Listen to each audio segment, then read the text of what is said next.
Students, पुनः एक बार आपका हार्दिक स्वागत।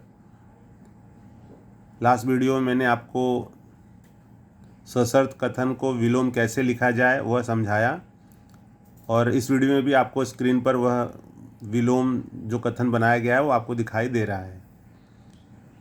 अब हम देखते हैं, हमारे सामने एक नया क्वेश्चन है। सशर्त कथन दिया हुआ है, यदि कोई संख्या अभाज्य संख्या हो तो वह संख्या सम संख्या या विषम होती है। तो बच्चों ध्यान दोगे, यदि कोई संख्या अभाज्य संख्या हो तो वह संख्या सम संख्या या विषम होती है। विलोम में कैसे लिखोगे आप इसको? विलोम में मैंने बताया है कि तो जो दिया हो, जैसे यहाँ पे आपको तो दिया है, तो के बाद वाला जो सेंटेंस होता है या कथन होता है, ये पूरा कथन तो के बाद में, जैसे तो यहाँ पर है, उसके बाद में आप देखोगे यहाँ से लेकर के और यहाँ से लेके पूरा यहाँ तक, ये हमारा तो के बाद वाला स्टेटमेंट है।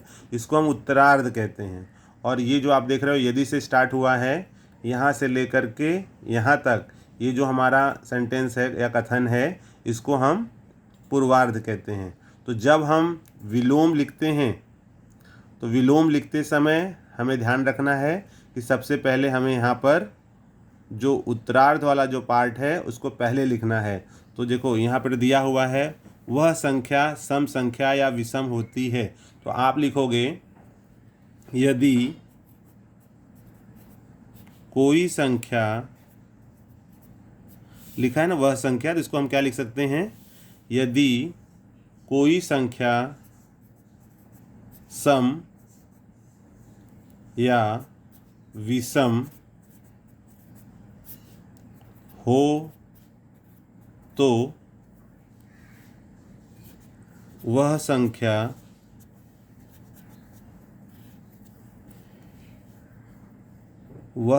सम या विषम हो तो यहाँ से हमने शुरू किया। जैसे मैंने कहा कि तो के बाद वाला सेंटेंस है वह संख्या, तो हमने यहाँ पर वह की जगह पर क्या ले लिया?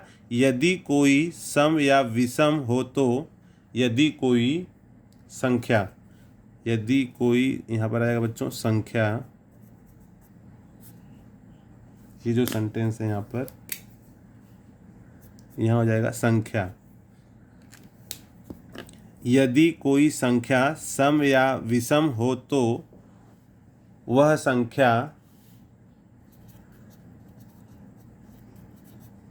अभाज्य संख्या होती है। ठीक है बच्चों, अब आप देख रहे हैं यहाँ सेंटेंस जो आपको सशर्त कथन दिया है कि यदि कोई संख्या अभाज्य संख्या हो तो वह संख्या सम या विषम होती है। तो मैंने आपको कहा है जब भी हम विलोम लिखते हैं कि तो के बाद वाला जो सेंटेंस है उसको पहले लिखना है और यदि जो स्टार्ट हुआ है उसको बाद में लिखना है। तो जैसे यहाँ पर मैंने लिखा तो के बाद में है वह संख्या, तो हमने ले लिया यदि कोई संख्या सम या विषम हो तो वह संख्या अभाज्य संख्या होती है।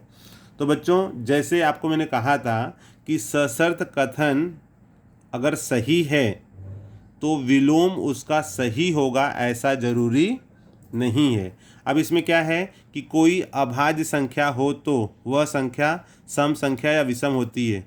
जरूरी है क्या ऐसा कि जितनी भी सम संख्या है वो अभाज्य होंगी? जैसे 4 है, 6 है, 8 है, ये तो अभाज्य संख्या नहीं है। तो इसमें लेकिन कहा गया है कोई भी अभाज्य संख्या होगी तो वो सम या विषम होगी। विलोम हम भले लिखें इसको, लेकिन कोई ज़रूरी नहीं होता है कि जैसे अब इसमें है यदि कोई सम या विषम हो तो वह अभाज्य संख्या होगा। ये सेंटेंस सही है क्या? नहीं सही है। क्यों नहीं है? क्योंकि कोई ज़रूरी नहीं है कि सम संख्या होगी तो वो अभाज्य ही होगी। मान लीजिए 2 है, 2 अभाज्य संख्या है, लेकिन 4 ये तो भाज्य है, 6 भाज्य है, 8 भाज्य है। मतलब ऐसी बहुत सारी सम संख्याएं हैं जो भाज्य है, लेकिन यहाँ क्या कहा गया है कि अभाज्य हैं।